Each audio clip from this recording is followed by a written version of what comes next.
নমস্কার প্রিয় বন্ধুরা, আনন্দ পথের আজকের 870 পর্বে আপনাদের সকলকে স্বাগত জানাচ্ছি। আশা করি সবাই ভালো আছেন। আজকের আলোচনার বিষয়বস্তু অবশ্যই পূর্ব পর্বের ওপর নির্ধারিত। আমরা পাতঞ্জল যোগসূত্রের দ্বিতীয় যে সূত্রটি, অবশ্যই প্রথম সূত্র 2 নম্বর যেহেতু তাই দ্বিতীয় বলছি, এই নিয়ে গত 869 পর্বে আলোচনা করেছিলাম, যেখানে আমরা বুঝেছি যে চিত্তবৃত্তি নিরোধ করাটাই ঈশ্বরের সঙ্গে যুক্ত হবার সর্বপ্রথম বাক্য। ঋষি পতঞ্জলি তাই মনে করেছিলেন, তাই লিখেছিলেন। তো কাজেই আমরা নতুন কিছু ভাবছি বা একটা অদ্ভুত কথা ভাবছি তা নয়। কেমন করে তাঁকে পাবো এই বিষয়ে তিনি যে প্রথম বাক্যটি বলেছেন তা হচ্ছে যোগস চিত্তবৃত্তি নিরোধা। এখন প্রশ্নটা হচ্ছে যে কেমন করে চিত্তবৃত্তি নিরোধ করব। চিত্তবৃত্তি নিরোধ করব বললেই তো আর নিরোধ মানে রুদ্ধ করা, আটকে দেওয়া, সেটা সম্ভব হয় না। আমরা সংসারী, আমাদের উপায় কি? একদল আছেন সন্ন্যাসী, তাঁরা এই পৃথিবীর রূপ রস শব্দ গন্ধ স্পর্শ সম্পূর্ণভাবে পরিত্যাগ করার জন্য, পরিবর্জন করার জন্য সংসার ছেড়ে কোনো নির্জন স্থানে চলে যান, একেবারে সুগুপ্ত কোনো গুহায় লুকিয়ে পড়েন, সমস্ত কিছু তাঁরা পরিত্যাগ করেন। মানুষজন, আত্মীয়তা, বন্ধু বান্ধব, কথাবার্তা, পোষা প্রাণী, কারুর সঙ্গে তাঁর কোনো প্রয়োজন নেই। তিনি সমস্ত জগৎ থেকে নিজেকে সরিয়ে নেন। অতএব তিনি রুদ্ধই করে দিলেন সবটা, তার কাছে কিছুই পৌঁছবে না। আপনি বলবেন খাদ্য আহার পানীয় এসবের কিছু দরকার নেই। হ্যাঁ আছে, শরীর রক্ষার জন্য অতি সামান্য, আমাদের মতন উদরপূর্তি নয়, তাই তাদের খুব একটা কিছু প্রয়োজনও পড়ে না। খুব অল্প, যত সামান্য সেটুকুর আয়োজন কোনো না কোনোভাবে হয়ে যায়। তা এখন প্রশ্নটা হলো, আমরা তো সবাই সেভাবে যাব না সংসার ছেড়ে। ওই তীব্র আকুতি কারো কারো মধ্যে জেগে ওঠে এবং তারা সংসার ছেড়ে চলে যান। তারা অতি সহজে চিত্তের বৃত্তিগুলোকে রুদ্ধ করতে পারেন। সহজে পারেন মানে গেলেন আর হয়ে গেল তা নয়, কিন্তু তবু তাদের সুযোগটা বেশি। আর আমাদের মতন সাধারণ মানুষের ভীষণ সমস্যা। আমরা সংসারে আছি, কেমন করে কি করব? তাই দেখুন, দু দলের দু রকম ব্যাপার, এক হিসেবে দুটো কথা মেলে না। আমাদের হিসেবটা আলাদা, সন্ন্যাসীদের হিসেবটা আলাদা। মঠে মিশনের সন্ন্যাসীদের ব্যাপার কিন্তু আলাদা। আমি বলেছি সর্বত্যাগী সন্ন্যাসী, যারা কোনো নির্জন গোপন প্রদেশে চলে যান অথবা একেবারে সুগুপ্ত গুহায় নিজেকে স্থান দেন, সেই রকম সন্ন্যাসীদের কথা। মঠে মিশনে যারা থাকেন তারা নিজের ঘরটিকে যদি গুহা বলে ভাবতে পারেন এবং মন থেকে সমস্ত কিছু তাড়াতে পারেন, তখন তাদের অগ্রগতি ঘটে, নইলে কিছু হয় না বিশেষ। সাধন ভজন হয়, ধীরে ধীরে ধীরে অগ্রগতি হয়। এখন আমাদের সংসারীদের কথায় আসি, ওদের কথা বাদ দিচ্ছি। আমাদের কি হবে? আমরা কোন পথ ধরব? কেমন করে তাঁকে পাবো? এই কথা এর আগেও বলেছি, একটি নতুন কথাও বলবো না। নতুন কথা হয় না তাই বলবো না। আর আপনাদের কারুর কারুর মনে হতে পারে এ তো সব জানা কথা, অতি সাধারণ। হ্যাঁ বন্ধু, অতি সাধারণ, সাধারণ কথাই, কিন্তু সেই সাধারণ কাজগুলো আমরা কজন করছি? এমন কোনো ক্যাপসুল নেই, এমন কোনো সিরাপ নেই, মিক্সচার নেই আপনি খেলেন আর ঈশ্বর লাভ হয়ে গেল। হয় না এভাবে, এটা আগে বুঝতেই হবে। এটা একটা নিরন্তর প্রচেষ্টা, প্রাণপণ প্রচেষ্টা, সর্বস্ব বিলিয়ে দিয়ে শুধু তার ওপর নির্ভর করে থাকার যে প্রচেষ্টা, সেখান থেকে ঈশ্বর লাভ হয়। তাই এমনি এমনি কিছু হয় না। দেখুন, এ সম্পর্কে আমাদের কাছে মস্ত মস্ত গুরু বা সত্যদ্রষ্টা ঋষিতুল্য গুরুদের যে নির্দেশগুলো আছে, সে আপনি পরমহংস নিগমানন্দের কথাই বলুন, রাম ঠাকুরের কথা বলুন, ঠাকুর শ্রী রামকৃষ্ণের কথা বলুন, স্বামী বিবেকানন্দের কথা বলুন, সকলেই কিন্তু এক জাতীয় নির্দেশই দিয়ে গেছেন। ঠাকুর খুব গ্রাম্য ভাষায় আমাদের কাছে সরল করে বলেছেন, ঠাকুর শ্রীরামকৃষ্ণ। আমি বারবার যে ঠাকুরের কথা বলি, কেন এমন আপনার করে, এমন প্রাণের ভাষায় সরল করে আর কেউ বলেননি। অন্যদের লেখাগুলো পড়তে গেলে, বুঝতে গেলে অনেক সময় দিতে হয়, ভাবতে হয়। তার কথা শোনা মাত্র প্রাণে প্রবেশ করে। তিনি কি সহজভাবেই বলেছেন যে সংসারে থাকতে গেলে, অথচ ভক্তি মার্গ অবলম্বন করলে বা সাধনার পথ অবলম্বন করলে এক হাতে সংসারের কাজ করো আর এক হাতে তাঁকে ধরে থাকো। এর মানে কি? এর মানে হচ্ছে সংসারকে তুচ্ছ করো না, সংসারকে অবহেলা করো না। তোমাকে তিনি সংসারের স্থান দিয়েছেন এই জন্যে যে তুমি সংসারের সমস্ত কাজ মন দিয়ে করবে, সেখানে অবহেলার জায়গা নেই।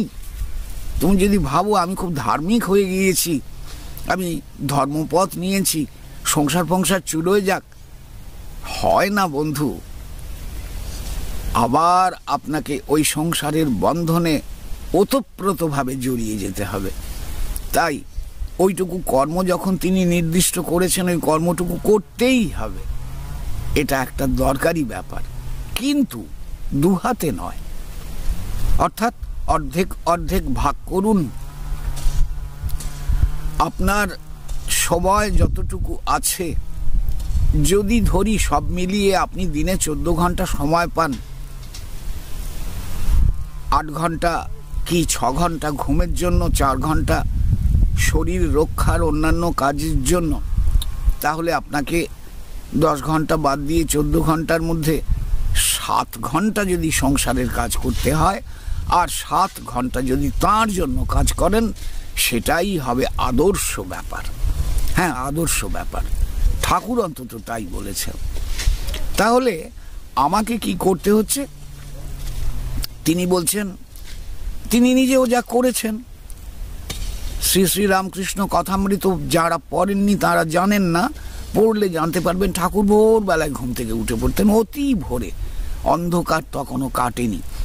তখনই তিনি সব ঠাকুরের ছবিদের সামনে, তার ঘরে যে সমস্ত ঠাকুরের ছবি লাগানো ছিল, গিয়ে আকুলভাবে প্রার্থনা করতেন। তাহলে এর থেকে খুব স্পষ্ট যে ভোরবেলায় ঘুম থেকে উঠেই আমাদের প্রথম কাজ হবে ঈশ্বর স্মরণ এবং তাঁর কাছে প্রার্থনা। নিয়ম মাফিক নয়, ব্যাকুল হয়ে প্রার্থনা। এরপর যার যা ধর্মীয় কাজ আছে সেটুকু করুন। যিনি সদ্গুরুর থেকে জপ পেয়েছেন, মন্ত্র পেয়েছেন, সেই মন্ত্র জপ করুন। যিনি নামগান পেয়েছেন তিনি নামগান করুন। যিনি ক্রিয়াযোগ পেয়েছেন তিনি ক্রিয়া করুন। যিনি রাজযোগ পেয়েছেন, যদি কেউ পেয়ে থাকেন, তিনি রাজযোগের অভ্যাস করবেন। সংসারীর পক্ষে রাজযোগ নিষিদ্ধ, আশা করি এটা অনেকেই জানেন। যে যা ঈশ্বরীয় কাজ বলে গ্রহণ করেছেন, সেটুকু একদম ভোরবেলাতেই করতে হবে। অন্যরা ঘুম থেকে ওঠার আগে আপনার কাজ আপনার সেরে ফেলতে হবে। অতএব যদি আপনি 4টেয় ঘুম থেকে ওঠেন, সেটাই ঠিক। 4টেয় ঘুম থেকে উঠে 6টার মধ্যে সব কিছু সেরে ফেলবার চেষ্টা করুন। যিনি এগিয়ে গেছেন তিনি 4টেয় উঠবেন কেন, তিনি 3টেয় উঠবেন। তিনি 3টে থেকে 6টা, এই 3 ঘন্টা কাজে লাগাতে পারবেন। তেমন ভক্তরা এখানে আসেন এই আশ্রমে, যারা 2:30 পৌনে 3টেয় উঠে পড়েন, উঠে নিজের কাজে বসে যান। তাই কেউ করে না, ও বাবা এসব কি আর সম্ভব হয়? আপনি ভাববেন না, এসব ভুল কথা। আপনার আমার পক্ষে হয়তো সম্ভব হচ্ছে না, কিন্তু সংসারে এরকম অনেক মানুষ আছেন যারা এইভাবে কাজ করেন।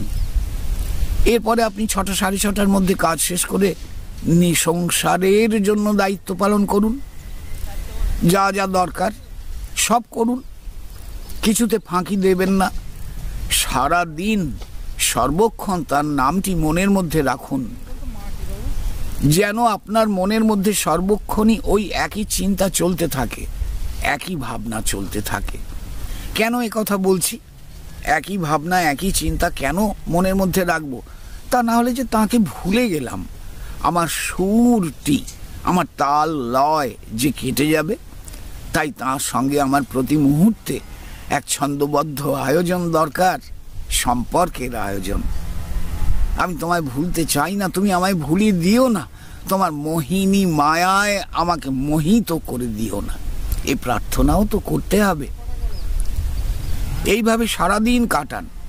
আশা করি সন্ধ্যায় 6টায় হোক আর 8টাতেই হোক আপনার পার্থিব কাজের বিরতি ঘটবেই। আর বোধহয় খুব একটা কাজ নেই। আসুন ফিরে বাড়িতে, ফিরে এসে পরিষ্কার হয়ে সকলের সঙ্গে কথা বলুন, গল্প করুন, সকলের খবর নিন, অতি আন্তরিকতার সঙ্গে সকলের খোঁজ খবর নিন।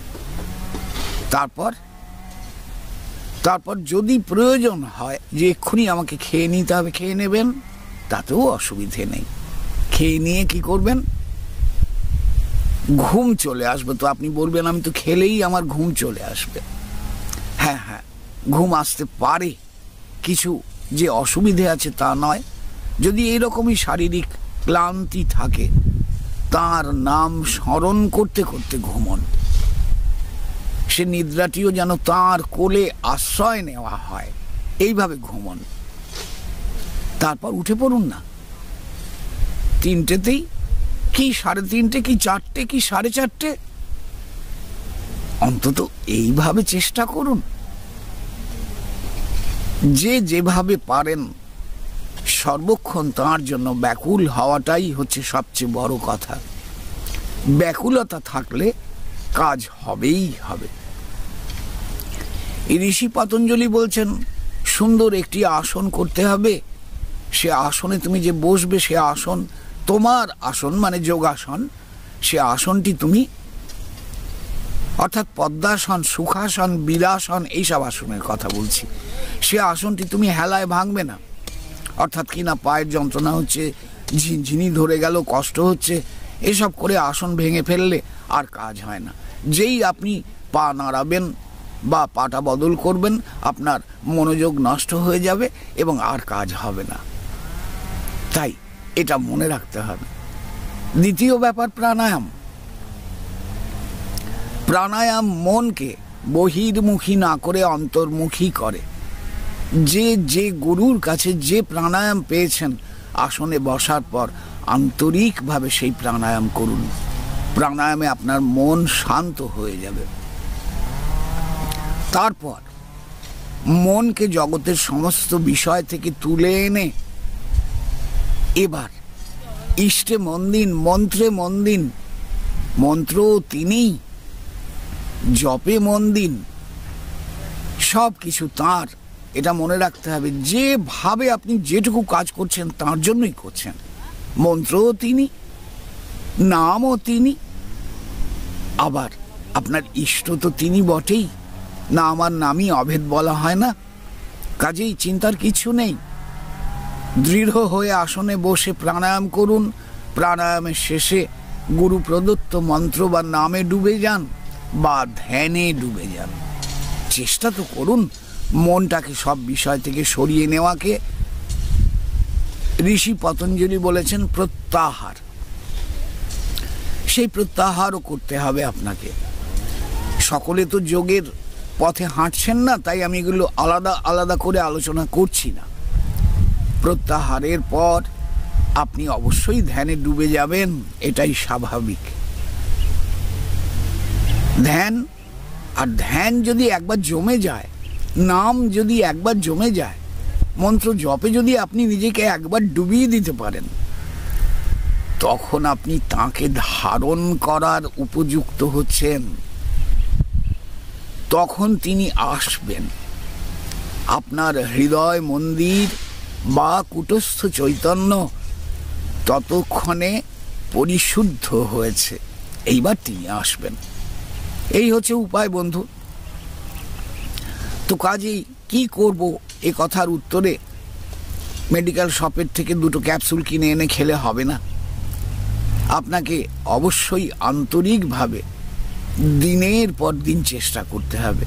কবে হবে কেউ জানে না, কি প্রারব্ধ নিয়ে কোন কর্মফলে আমি এখানে জন্মেছি আমি জানি না।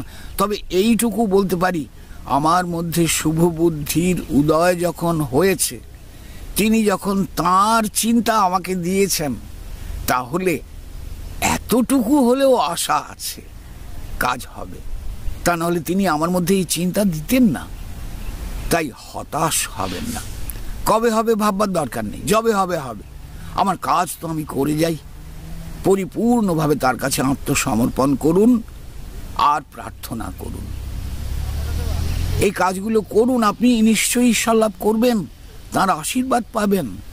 তাকে দেখতেও পাওয়া যায়, চর্মচক্ষে দেখা যায় না, অন্য চক্ষু হয়, তখন মন অন্যরকম হয়ে যায়, সব আলাদা হয়। সেইভাবেই দেখবেন আপনি, কিন্তু দেখতে পাবেন, এ বিষয়ে কোনো সন্দেহ নেই। কিন্তু তার আগের কাজগুলো এইভাবে করুন। আর মনে রাখবেন যে 6টি বাধার ব্যাপার তো আমরা সবাই জানি, কাম, ক্রোধ, লোভ, মোহ, মদ, মাৎসর্য। এই 6টি বাধাকে কাটিয়ে উঠবেন আন্তরিকভাবে চেষ্টা করে। আবার 8টি পাশ আমাদের বেঁধে রাখে, সেগুলোও আপনারা জানেন, হিংসা, ঘৃণা, ভয়, লোভ ইত্যাদি। সেই জায়গাগুলো থেকেও সরে আসুন, আন্তরিকভাবে সেই চেষ্টা করবেন। তার সঙ্গে আপনাকে আসন, প্রাণায়াম, প্রত্যাহার, ধ্যান, ধারণা এগুলোও করতে হবে, নাম করতে হবে, জপ করতে হবে। আন্তরিকভাবে কাজ হবে বন্ধু, অবশ্যই আপনারা সুফল পাবেন। আশা করি ব্যাপারটা বোঝাতে পেরেছি। এ বিষয়ে আরও বহু কথা বলবার আছে, অন্য সময় বলবো। আপনাদের সকলের শুভ কামনা করছি, সকলের মঙ্গল কামনা করছি। সকলকে ধন্যবাদ জানিয়ে আজকের মতন এখানেই শেষ করলাম।